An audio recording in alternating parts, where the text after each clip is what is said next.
सभी विद्यार्थियों का मेरे YouTube चैनल पर स्वागत है। उम्मीद करता हूँ कि राखी का त्यौहार बढ़िया से मना लिए हैं। बढ़िया बढ़िया लड़कियाँ पैसा कमा लिए होंगे, कमा लिए हो, खूब पैसा मिला है। चंद्रा जी कितना मिला? नहीं पाई कुछ भी? 50 रुपया, 100 रुपया, 1000? कौन 4500 पाया था जी? आप कितना पाई थी? हाँ 2000। अच्छा 12वीं की लड़की है वो, 45 से 5000 रुपये पाई है वो। बहुत पैसा है रे। नहीं लड़के लोग सोच रहे हम भी राखी बांधेंगे, यही सोच रहे हो? देखो अगला हमारा जो चैप्टर है अध्याय 7 जो आलेख है, इस आलेख को जो है ठीक है स्किप करके जो है हम अभी पढ़ रहे हैं अध्याय 8। ठीक है, आलेख को पढ़ाया जाएगा, ठीक है बेटा। लेकिन सबसे पहले अध्याय 8 पढ़ा दे रहे हैं, बैंकिंग। क्या पढ़ाएंगे? बैंकिंग। आलेख सबसे इजी चैप्टर है, समझ में आ रहा है? तुम लोग ग्राफ पेपर लेकर तो आते नहीं हो, जिस दिन ग्राफ पेपर लेकर आओगे ठीक है उस दिन जो है मैं या विनय सर जो है आपको क्या कर देंगे, आलेख को पढ़ा देंगे संडे को। ठीक है, आज हम बैंकिंग पढ़ेंगे बेटा। बैंकिंग, बैंक जानते हैं आप लोग क्या होता है? कोई बैंक, हाँ बैंक क्या होता है बेटा? जिसमें पैसा जमा कर सकते हो। और कोई अपने अपने हिसाब से बोलो गुड़िया। पैसा निकाल सकते हैं, जमा कर सकते हैं और अपनी कुछ अमूल्य राशि को वहाँ रख सकते हैं। ठीक है, वहाँ से हम जो है लोन प्राप्त, जैसे बहुत सारे चीज होते हैं। आप जानते हैं बेटा बैंक में पैसा जमा करने के लिए सबसे पहले बेटा खाता खोला जाता है। क्या खोला जाता है? खाता। और ध्यान सुनिए, और खाता खोलने के लिए बेटा किस चीज की जरूरत होती है? आधार कार्ड और पैन कार्ड। सबसे इम्पोर्टेंट चीज है बेटा पैन कार्ड, ये परीक्षा में पूछा जा चुका है। खाता खोलने के लिए किस चीज की आवश्यकता पड़ेगी? तो उसका नाम बेटा पैन कार्ड, जिसका नाम होता है full name permanent account number. Hindi में कहते हैं स्थायी खाता संख्या।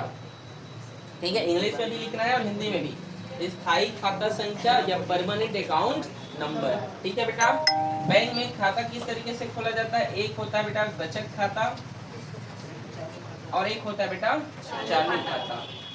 जानते हैं बचत खाता, चालू खाता, ये सब क्या है? सबको पता होगा। अगर आपके पास बचत खाता जिसमें इंटरेस्ट मतलब बहुत, बचत खाता का मतलब सेविंग अकाउंट और इसका मतलब होता है बेटा करेंट अकाउंट। करेंट अकाउंट से आप ज्यादा पैसा निकाल सकते हैं। सेविंग अकाउंट से जो है आप कम पैसे और कम ब्याज भी लगता है। इसमें आपको ना के बराबर ब्याज पेड करना होता है। ठीक है, लेकिन इसमें पैसा कटता भी है। करेंट अकाउंट में आप जितना चाहे उतना जो है लाखों करोड़ों का लेन देन कर सकते हैं, जबकि इसमें वैसा नहीं होता है। आ रहे बेटा समझ में? देखो आप अगर ज़्यादा पैसा कमाते हैं, जैसे आप जानते हैं पैन कार्ड से अगर हम बचत खाते में 49,000 या 50,000 से ज़्यादा का लेन देन नहीं कर सकते एक दिन में। ठीक है बेटा, दूसरी बात ये जो पैन कार्ड है इसका पूरा लेखा जोखा बेटा हमें किसे देना होता है जानते हैं? आयकर विभाग को। कहाँ देना पड़ता है? आयकर विभाग जानते हैं क्या होता है? क्या? Income tax. ठीक है, तो आयकर विभाग पैन कार्ड बनाएगा, ठीक है, या वहीं से हर चीज जारी। देखो आपका खाता चेंज हो सकता है। जैसे मान लो ये एक व्यक्ति है, इस व्यक्ति का ये एक आदमी है समझो, ठीक है, आ रहा है समझ में? इस आदमी का जो है SBI में खाता है। कहाँ खाता है? PNB में खाता है। कहाँ? एक्सिस बैंक में खाता है। आ रहा है समझ में? तो इन सब में क्या बोला? ग्रामीण बैंक, लोग ग्रामीण बैंक में भी खाता है। ठीक है, CG क्या बोलते हैं उसको? छत्तीसगढ़ ग्रामीण बैंक, छत्तीसगढ़ राज्य ग्रामीण, हाँ ये CGGRB ऐसे कुछ बोलते हैं, ये बोलते हैं क्या? हाँ ठीक, छत्तीसगढ़ ग्रामीण, छत्तीसगढ़ राज्य, अच्छा छत्तीसगढ़ राज्य ग्रामीण बैंक। ठीक है, जो भी हो आप लोग देख सकते हैं। ठीक, ग्रामीण बैंक। तो आप एक व्यक्ति का चारों अकाउंट में क्या है? SDFC बैंक है। इस चारों बैंक में क्या उसका अकाउंट चलता है? ग्रामीण बैंक में भी खाता है उसका, एक्सिस में है, PNB में है और SBI में है। लेकिन उस आदमी का account number, permanent account number सिर्फ और सिर्फ बदलेगा नहीं। जैसे मान लो आप SBI के बाद PNB में चले गए तो आप बोलोगे मेरा परमानेंट अकाउंट नंबर दूसरा होगा। नहीं, वो PAN नंबर कभी भी चेंज नहीं होता है। समझ में आया? परमानेंट अकाउंट नंबर आपका वही रहेगा। आप 50 क्यों ना किसी बैंक में खाता खोलना। और इस खाता नंबर में इस नंबर को जैसे ही डालेंगे वो लोग, तो आपके पास कितने बैंक हैं, कितने बैंक में आपका अकाउंट है वो सब खुल जाएगा। अगर आपका 4 बैंक में खाता खुलवाया हो तो चारों बैंक का खुल जाएगा। समझ में आ रहा है बेटा? समझे कि मैंने क्या कहा? ठीक है, तो ये होता है पैन कार्ड। समझ में आया? आपको, आप बिजनेसमैन है तो आपको करेंट अकाउंट खुलवाना चाहिए। ठीक है, तो ये सब आपको समझ में आया। आयकर विभाग इसका जो है निगरानी रखता है कि आप, अगर आप जो है ज़्यादा पैसे का लेन देन करते हो और आप गवर्नमेंट को टैक्स नहीं पटा रहे हो, तो आप जो है इनकम टैक्स की क्या कर रहे हैं, चोरी कर रहे हैं टैक्स की। आप देखना बड़े बड़े होटल लोग, होटल गया हो बड़े बड़े, आप सभी जाते हैं तो खाना वाना खाने के लिए जाते रहते हैं कई लोग, तो देखना बाहर में लिखा रहता है जीएसटी नंबर। देखे हैं? कितने लोगों ने देखा है? हाथ खड़े करो। वो शॉप के बाहर में लिखा रहता है जीएसटी नंबर, जीएसटी और एन करके, देखियो ना बेटा। तो जीएसटी नंबर, आप मान लो चाय पीने गए तो वहाँ चाय जो है मान लो 10 रुपए का, इधर 7 रुपए का मिलता है तो वहाँ 12 रुपए का मिलेगा। तो आपको अगर कच्चा बिल दे रहा है तो समझ जाना वो आदमी जीएसटी की चोरी कर रहा है, वो सरकार से टैक्स की क्या कर रहा है, चोरी कर रहा है वो आदमी। आपका अधिकार है, आप बोल सकते हैं कि भैया मुझे आप जीएसटी बिल दीजिए। समझ में आया? आपका अधिकार है, आप क्या कर सकते हो बेटा, जीएसटी बिल मांग सकते हैं। नहीं, कई लोग मांगते नहीं, खा पी के निकल जाते हैं। नहीं, मैं जैसे यही तो होटल में मैं ऐसे जाते रहता हूँ खाना वाना खाने के लिए कभी कभी बीच में, ठीक है, तो मैं प्रॉपर जो है जीएसटी नंबर मांगता हूँ लोगों से, सॉरी जीएसटी बिल मांगता हूँ। आ रहा है समझ में? वो लोग दे देते हैं तो चिट्ठा में लिख के, जो छोटा सा चिट्ठा देंगे, फिर सर इतना हो गया आपका, भैया जीएसटी बिल बना के दीजिए, तो फिर वो देते हैं। अब भैया आप ठेला वाले के पास मत चले जाना, बेचारा नहीं देगा। बड़े बड़े होटल में बोल रहा हूँ, ठीक है, आ रहा है, जिसके महीने में लाखों की इनकम होते हैं, वैसे होटलों में आपको जो जीएसटी बिल के साथ ही आपको लेना चाहिए। समझ में आ रहा है ना? ठीक है, चलिए, उसमें टैक्स जुड़ता है। समझ में आ रहा है? तो पैन नंबर क्या है, कौन देखता है, ये सब समझ में आ बेटा आप लोग को? इनकम टैक्स उसकी क्या करता है, निगरानी रखता है। समझ में आ रहा है? पैन का पूरा नाम क्या है पता है? क्या है हिंदी में? स्थायी खाता संख्या। देखो बेटा, यहाँ पर इस चैप्टर में हम 2 अकाउंट की बात करेंगे। एक अकाउंट है रिकरिंग डिपॉजिट अकाउंट, जिसको हिंदी में कहते हैं बेटा आवर्ती जमा खाता। क्या कहते हैं बेटा जी? आवर्ती जमा खाता।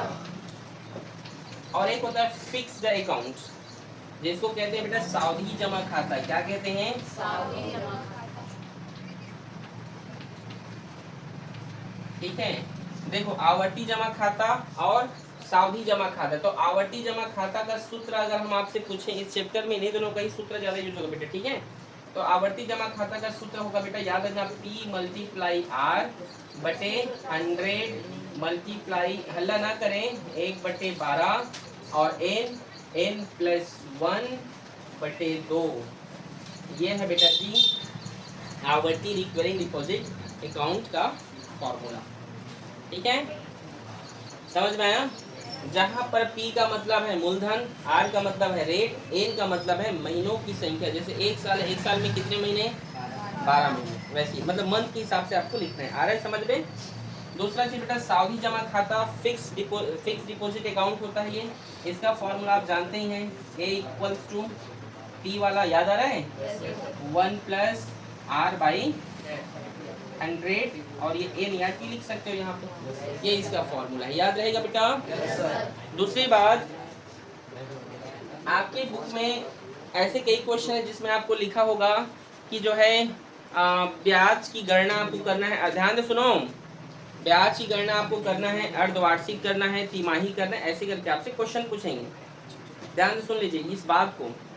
अगर आपसे बोला जाए, ये क्वेश्चन इसी में ज्यादा यूज होगा ना जो बोलो, अगर आपको क्वेश्चन में बोला जाए कि आप ब्याज की गणना कीजिए लेकिन अर्धवार्षिक, तो अर्धवार्षिक मान लो 1 साल दिया है, तो 1 साल में कितने जो है बेटा 6 महीने होते हैं, 2 6 महीने, तो इसको लिखोगे 2 6 महीने। क्या लिखोगे? तो हमेशा रेट को तुम्हें क्या करना है, 2 से भाग करना है। रेट को किससे भाग करोगे? 2 से। मान लो 2 वर्ष बोलेगा, आपको समय दिया है 2 वर्ष, क्या दिया है? और उसमें लिखा है ब्याज की गणना अर्धवार्षिक करना है या 6 माही करना है, ऐसे करके लिखना है। तो 2 साल में कितने छमाही? 4 छमाही होंगे। कितने छमाही होंगे? 4। समझ में आ रहे हैं? तब रेट को किससे भाग करोगे? 2 से। किससे भाग करोगे? 2 से। याद रखेंगे, सिर्फ और सिर्फ अर्धवार्षिक बोलेगा या छमाही बोलेगा तो हमेशा याद रखना रेट को तुम किससे भाग करना है तुम्हें? 2 से। समझ में आ गया? अगर ये 3 वर्ष दिया है तो 3 में कितने छमाही होंगे? 6 छमाही होगा। तो भी रेट को किससे भाग करोगे? 2 से। समझ में आ गया?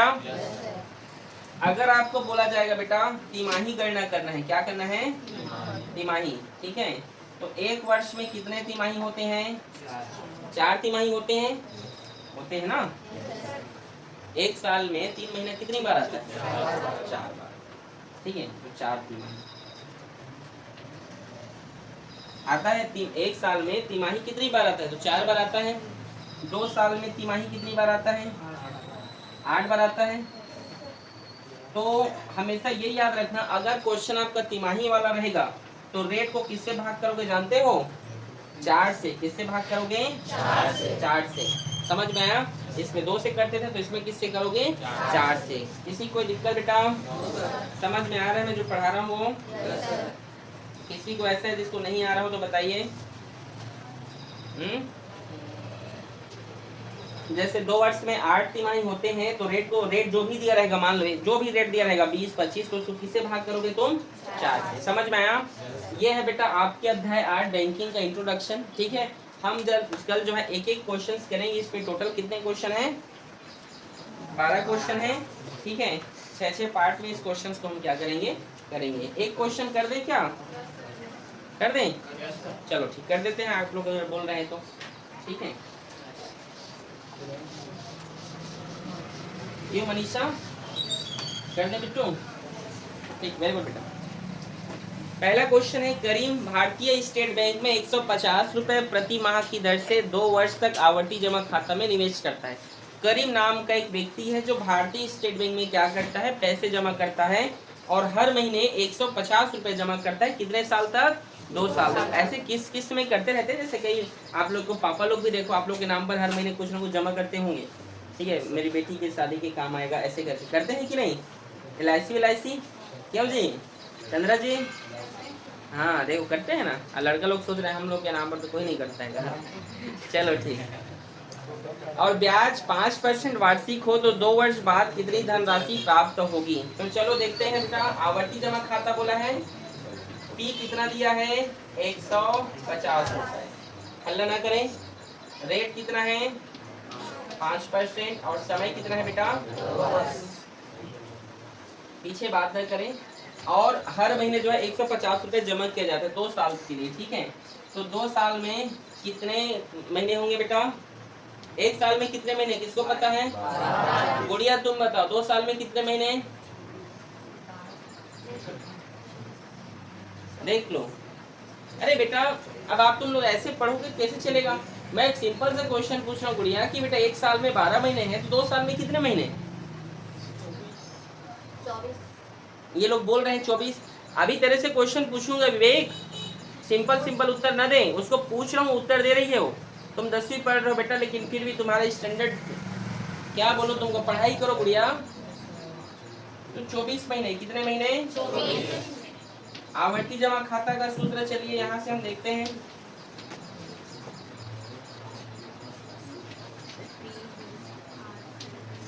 क्या होता है? P × R बटे 100। ठीक है, और 1 बटे n प्लस। ठीक है बच्चे लोग? P का वैल्यू कितना है भाई? 150। और रेट कितना है? नीचे 100। ठीक है, गुणा 1 बटे 12। और यहाँ पे देखते हैं n का मान कितना है? 24। और 24 प्लस 1 बटे 2। ठीक है, 2 एकम 2 12 24। ठीक है, और 0 से 0 कैंसिल हो गया। 5 एकम 5 दूने 10। समझ में आ रहा है? ये 12 जो है अगर ये बाहर निकले तो ये 12 इससे कैंसिल हो जाएगा, होगा ना? तो यहाँ पे क्या बचा? 15 बटे 2 बचा है।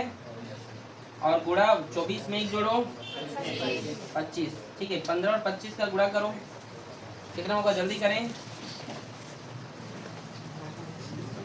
ठीक है, जल्दी करें।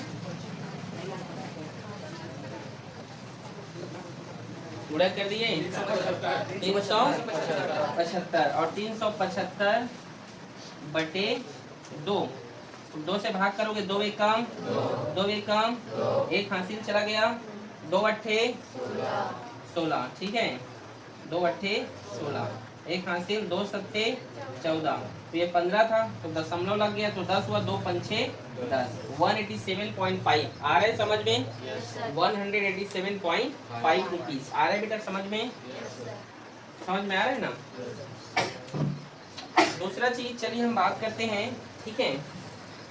ये है बेटा, ये है उसका ब्याज, ठीक है, लेकिन हमें क्या करना है, हमें कुल राशि निकालनी है। क्या निकालना है? कुल राशि। तो कुल राशि निकालते कैसे हैं, तो चलिए देखिए, वो निकालते हैं बेटा P मल्टीप्लाई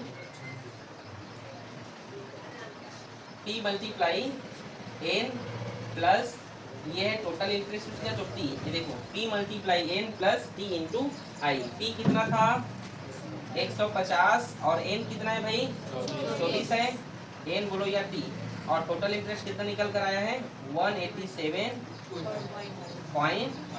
समझ आ रहा है मुस्कान? अरे ना 24 और 150 का गुणा करें कितना होगा, जल्दी करें, जल्दी करें। 24 में 1800, 24 में 150 का गुणा करने पर 1800 कितना आया 3600, ठीक है, समझ आया मुस्कान? 3600, ठीक है, और प्लस 187.5।